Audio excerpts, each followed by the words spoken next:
L'exécutif prendra toutes les dispositions nécessaires pour organiser les élections, c'est ce qu'a annoncé le président de la République Michel Martelly. Le chef de l'État, qui participait à l'inauguration d'Haïti Air Ambiance, a fustigé le comportement du groupe des 6 qui, selon lui, est responsable du blocage du processus électoral. Il n'écarte pas la possibilité d'appliquer l'article 12 de l'accord d'El Rancho. Rappelons que cet article prévoit de mettre en veilleuse l'amendement de la loi électorale au cas où le Parlement ne se prononcerait pas sur le texte. Ça veut dire que l'élection ça a été faite depuis longtemps. Malheureusement, tout le monde connaît, tout le monde dans le pays connaît, et je crois que le monde entier tout connaît, que la loi électorale a bloqué en dans le Parlement, pas en dans le Parlement, en dans la Chambre Sénat, parce qu'il y a 6 personnes qui refusent de voter. C'est démocratie. Ils ont droit à ça, nous ne pouvons pas plaindre, pas qu'à jouer. Seul bagage, je souhaite que vous compreniez que vous bloquez le pays. Nous-mêmes, nous ne sommes pas là pour nous forcer, même là, nous là pour assurer que toute institution a marché, mais nous respectons chaque pouvoir. Vous ne pouvez pas bloquer Martelly, ou bloquer la jeunesse haïtienne, ou bloquer un futur belle pour Haïti, ou bloquer l'opportunité pour la population. Donc nous ne pouvons pas jamais entrer dans la logique, jouer avec les parlementaires, nous avons entré dans la logique et demander pour agir dans l'intérêt du peuple. Si la loi n'a pas voté, je suppose que nous pouvons passer par tous les moyens pour nous faire l'élection. Parce que nous voulons l'élection, et inclus l'article 12 là. Pour nous, si on problème l'article 12 pas qu'à faire ou bien tout est bloqué, mais au moins nous-mêmes, même le combat qui passe ça, et que nous ne sommes pas jamais satisfaits, mais nous avons dit que au moins nous sommes satisfaits que nous faisons tout effort nous. Et que le peuple là, nous fait effort. Et puis on ne peut pas faire effort, le peuple là, au moins nous avons ouvert. Et nous souhaitons que l'élection qu'a faite, et si on bloque, nous regrettons en pile parce que nous-mêmes, nous n'avons pas fait un mandat pour nous dire que nous avons fait 5 ans président. Nous connaissons ça. Nous connaissons un président qui va intéresser nous pour le président. Ça qui intéresse nous, c'est faire des barres que personne ne va jamais faire. Que le dans la musique, m'a parlé, chanter a parlé. Que le dans la musique, il fait des barres que nous ne pouvons pas faire. Que le dans la musique, que le gens vivent à peuple là, il fait des barres que nous ne pouvons pas faire. Et pendant le président, nous avons fait une interview et nous là. Le président qui a fait ça. On a fait des barres que nous ne pouvons pas faire. Mais pendant ce temps, le maître moule est là. Il va le garder. Pour y couler l'homme, ou après tout ça me fait, il va dire monsieur mettre rouler air là, parce que monsieur roule en pile l'autre bagaille. Merci. Rencontre ce jeudi entre le Premier ministre et plusieurs sénateurs. L'application de l'article 12 de l'accord d'El Rancho était au centre des discussions. Les 2 branches de l'exécutif tentent de voir dans quelle mesure elles pourront réunir une majorité au grand corps afin de faciliter l'application de l'accord d'El Rancho. L'exécutif a décidément perdu tout espoir de voir le Sénat voter les amendements à la loi électorale. Pour faire face à l'intransigeance du groupe des 6 et favoriser un dénouement à la crise préélectorale, le gouvernement ne dispose que d'une seule et dernière carte, l'article 12 de l'accord d'El Rancho. Mais pour appliquer cet article qui prévoit la mise en veilleuse de certaines clauses de la loi électorale de 2013, le Parlement est incontournable. Conscient de ce fait, l'exécutif cherche à dégager une majorité au sein même du Sénat de la République qui puisse lui donner un blanc-seing. C'est en ce sens qu'une rencontre s'est tenue entre le Premier ministre Laurent Lamotte, des membres de son cabinet et des sénateurs proches du pouvoir. Si les parlementaires pro-gouvernementaux semblent ne voir aucun inconvénient à ce que le fameux article 12 rentre en application, un acteur clé n'entre pas dans cette logique, le président du Grand Corps, Dieu seul, Simon Dira.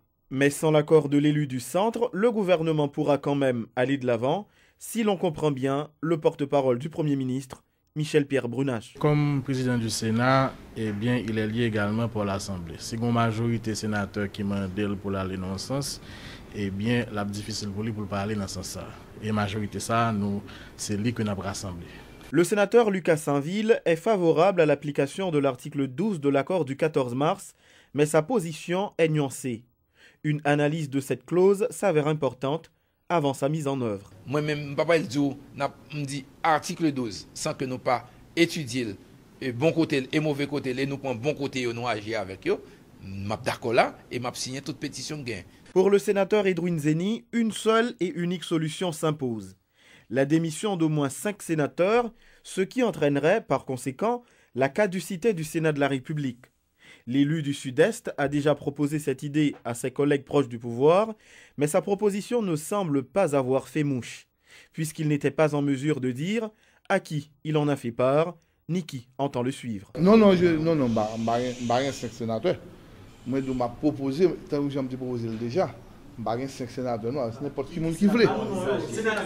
Non, je ne suis pas non, je dis ça veut, j'ai 5 avec. Besoin de 5 sénateurs pour me débloquer le pays. En 3 ans au pouvoir, le président Michel Martelly n'a pas organisé d'élection. Et aujourd'hui, le gouvernement se livre à une véritable course contre la montre. N'ayant qu'une seule visée, la tenue des prochaines joutes électorales avant la fin de cette année, l'administration Martelly-Lamotte semble ne pas prendre en compte la demande d'ouverture d'un dialogue exécutif opposition politique faite par le bureau du Sénat de la République. Haïti dispose désormais d'un service ambulancier aérien, Haïti Air Ambulance. Cette nouvelle entité, qui est un organisme à but non lucratif, sera donc le premier service d'hélicoptère médical d'urgence du pays, présent sur tout le territoire. L'hélicoptère a commencé, c'est la première fois qu'on a dérapé, il a commencé, il a contact avec des hôpitaux, tout l'hôpital qui est dans ce service là. Pour l'hôpital là, il y a un cas urgent. Il faut nous déplacer pour aller dans l'autre hôpital, côté de avoir un soin que le besoin, parce que l'hôpital ça n'a pas de soin. Donc l'hélicoptère vient, parce que premièrement, des fois, la route n'est pas bon. Donc, on ne peut pas faire patient monter nos machines qui sont quelqu'un mourir sur route. D'autres fois, temps, il faut opérer avant 2 heures de temps. L'hélicoptère a fait une route assez longue. Une route que la machine a fait en 3 heures de temps. Au cas où il prend 3 heures de temps, 2 heures et demie, il a fait en 30 minutes, 35 minutes. Et pendant 35 minutes, il a commencé à prendre soin depuis sur route. Déjà, vous dites à l'inaugurer, mais monsieur, on peut un travail pour le faire avec la police nationale. Parce que nous disons qu'il y a un contact avec des hôpitaux, avec des toits à l'hôpital, mais on a un accident fait. Sous tout le monde, côté que distance pour arriver dans l'hôpital là déjà loin. Donc là, ça, il faut que c'est la police nationale qui peut gagner contact avec eux, qui peut dire tel point, telle position, si mon essayer à l'hôpital là pour mourir sur route, c'est ambulance pour venir. Donc là, ça ambulance là venir tout. Mais il faut que l'hôpital, faut que les policiers déjà connaissent dans zone ça, mais côté le cas atterri. Mais coordonner GPS. Donc son bail qui fait commencer, mais au fur et à mesure la vient plus bon. Mais vous dire, li là, li au service, l'hôpital qui gagne un patient, si frère fait un accident dans l'hôpital là au Caille, service li besoin, c'est Benameuse qui gagne, et puis hélicoptère prend Benameuse rapide. Donc li là la bail service là.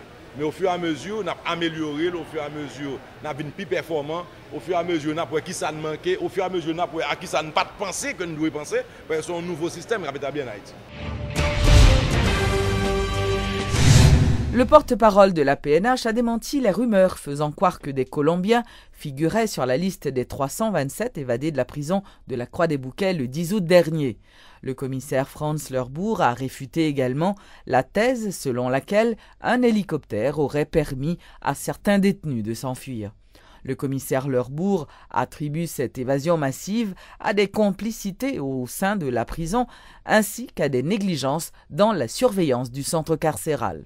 Version prisonnier on bord et version des missionnaires qui étaient en mission de prière en dedans prison, comme protocole entre APENA et l'église sur le Rocher, était entendre pour que chaque deuxième dimanche du mois, il y ait une prière qui est faite en dedans prison. Et bien c'est justement dans le cadre de prière ça, la police APENA d'abord et la police tout entière a pris compte que il y a une introduction d'armes qui était préalable à prière ça, côté que détenus surgit sur moun qui t'a pas faire prière au nombre de 20 que vous mettez en respect, mettez au coucher et déverrouiller tout les portes des 4 sections étaient déverrouillées et 327 détenus envahis et la cour prend 2-3 gardes qui étaient armés mais qui étaient en dehors de l'enceinte. Ce qui fait que l'enquête l'a déduit qu'il y avait une certaine complicité qui permet que les âmes qui étaient entrées déjà en dedans prison. En liste partielle que nous avons, pas aucun nom à consonance, c'est pas nous là. liste définitive là a venu, même en contact par exemple avec la directrice de la PENA qui confirme même que pas de gens Colombien en dedans prison ça. Dans l'autre prison sous territoire oui, mais pas en dedans et prison par des bouquets. Numéro d'appel c'est 38 39 11 11 21 06 05 73 37 33 36 40 22 28 42 63. Nous pas de doute que les gens en dedans quartier yo connaissent bandits tout. Yo connaissent les gens qui en affaire avec la justice tout.